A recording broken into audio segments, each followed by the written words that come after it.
Welcome to Spotlight. I'm Karen Polka, and I'll be speaking with Shelly and Emily from the Port Huron Museum. Today's show is sponsored by St. Clair County 4-H and Youth Fair.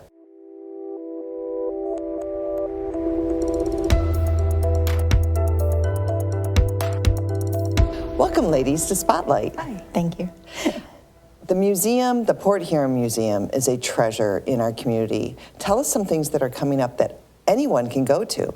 So we have some activities at the Carnegie Museum this month. That we have a craft actually tomorrow night, which is a set of 4 coasters you can make using old picture books. Our resident artist, Lisa Jo, usually uses recycled materials for all of our crafts, so you can bring your own, or we have stuff on hand.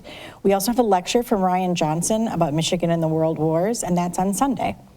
These events that come up, how do we know about them? These are just really wonderful, just extremes from a resident artist at a museum to history, because we only think of museums as historical pieces. Right. So how do we find out? So Lisa Jo just happens to work for us, and she just is really talented, just extremely talented. She did a lot of the art for the last nature exhibit. She built those giant flowers, if anyone's seen those. So she just loves to create things, and she loves to teach other people how to use materials you have at home to create different things or freshen up the stuff you have. And what is the website is that where everything is listed? Yeah, it's on our website, but it's also on our Eventbrite page. So you can get to our Eventbrite page through our website. Wonderful. And that is November, a couple things happening this month. In December, we also have trolley tours, holiday lights tours, where we take everyone around and do Christmas trivia and look at the lights. And then you also get the opportunity to visit the Carnegie Museum during that, which is our holiday exhibit, which Emily will, I'm sure, share with you. Yes, tell us about the holiday exhibit. Yeah, I'm really excited about this one. So it's called Winter Traditions Around the World. The past few years we've done a really Christmas-specific exhibit, and this year I wanted to broaden that scope a little bit. So it definitely will have Christmas, lots of Christmas trees, but we're also including some more holidays and different traditions that are celebrated by different cultures and religions. So we've been working really closely with different cultural heritage groups, places of worship, all kinds of stuff in our community and throughout the state.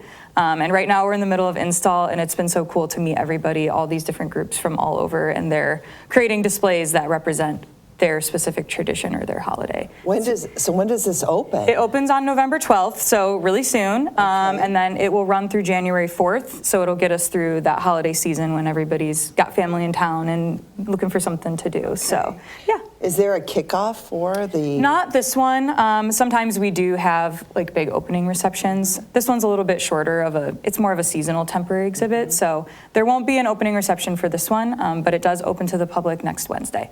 That is really wonderful. I love being able to open up, expand our minds to different cultures and all of those different areas, because growing up, we each have our own, and we don't even realize until you meet a friend and you go to their holiday dinner. And so this is really wonderful. Yeah. The museum has so many different things throughout there, and you have so many different sites. And there's a site that is kind of like we drive by along Thomas Edison, and it's an old train car. Yeah. So tell us a little bit about the train car and what that has to offer. So the train car is also connected to the station, which is the station that Thomas Edison worked out of when he lived in Port Huron, when he was raised here.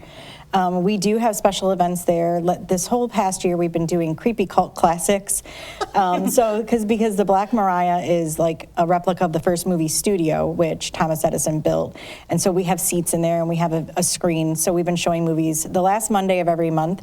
So this coming month is going to be a cult classic called Santa Claus Conquers the Martians, which is reportedly one of the worst movies ever made. But which it's I'm a classic so excited at the same about. time. Yes. That's what makes it fun. Yeah, so we do have actually a standing group of people that come every time, but we would love to have more people join us for those events. We give them popcorn and a bottle of water, and they watch the movie in that replica. So you're watching in this little 15-seater train car, we're watching a movie. Yeah.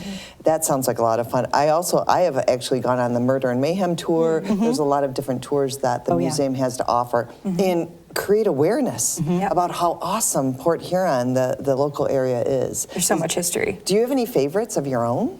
I really liked the cemetery tour, which is a walking tour, Right, but it's that- one of my favorites. I've done it a couple of times. Yeah, you can learn so much just from a cemetery, which is really interesting. The Murder and Mayhems are my favorite. Oh, yeah. those are big hits. So.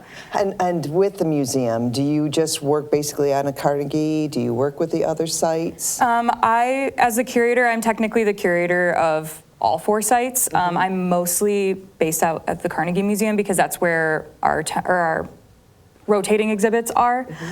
So our main galleries rotate a few times a year. Those are where our major exhibits are held, which will be like this Winter Traditions one. And then our mezzanine level, that one rotates a little bit more often. So I'm mostly working over there, but I also, work on the permanent exhibits at our other sites as well. And for those that don't know where the Carnegie is, where is that located? It's located on 6th Street. It's just one block off of Military downtown on the south end. Okay. Can't miss it. Okay, and then you can't miss the lighthouse. Nope. Right there by the Right. bridge, and then also the lightship. Yes. Correct? Those are the Yep. 4 locations. Correct.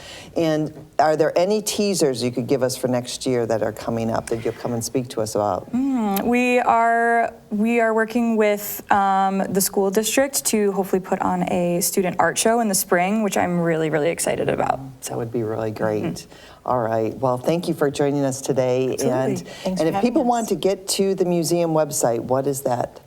It's phmuseum.org. Okay, wonderful. Yep, and you can also go to our Facebook. We're pretty Yes. active on there as well. Yes, wonderful. Well, thank you so much for Thanks for joining having us us. You're welcome. today. Thank you so much.